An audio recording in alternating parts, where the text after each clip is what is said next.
And in our poetry corner this morning, we have one that I titled Reveries of Yesteryear.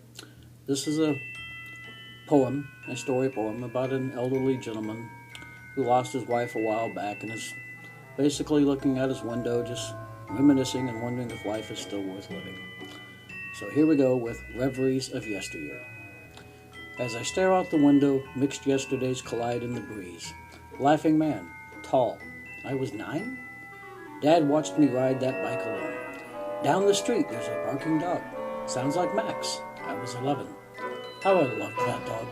He was a birthday present. Fractured sunlight flares through a crack. My eyes flinch closed to a second of blessed darkness. Which yesterday now? Of course, the baby is crying. I was 23. Johnny Jr., so small he lay there with his dark hair and red face. Tiny fists were clenched so tight. He was a fighter from day one. Errant piece of paper flutters by, borne on the wandering wind. Looks like a child's report card. Let's see. Senior year. Graduation. A silver honor tassel dangled from my hat. I was so proud to bear that hallmark of distinction. Look over there.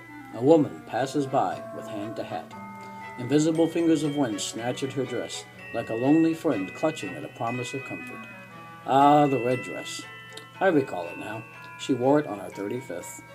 Where is Ellen now? Oh, of course. Gone these 2 years. My eyes tear slightly as hands flutter to cheeks. Water splatters on glass. Spilled dreams of days gone by. There a young man with an umbrella comes up the sidewalk. Intertwined raindrops dance a slow beat on vinyl dance floor. My radio plays a melody in the background. It's Yesterday by the Beatles. Appropriate, I think. My heart jumps at a knock on the door. Ellen? No. Ah, well. Perhaps it's death come calling on an old friend at last. The cold presence of the final house guest would perhaps be welcome. My knees creak in light protest as feet are shuffled into slippers. Cold doorknob turns slowly as afraid to let in the lackluster light of today. Aching knuckles protest weakly with twinges of arthritic pain. Johnny? Yes. So tall. Face no longer red. Smile and nod.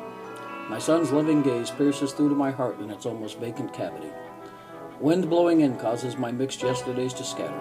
Mercurial drops of memory cascade like a waterfall flowing from the abyss of forever. Pearls of yesterday fall before the swine like molten marbles at my feet. Thin tapestry woven of ambivalent history ripples in the breeze.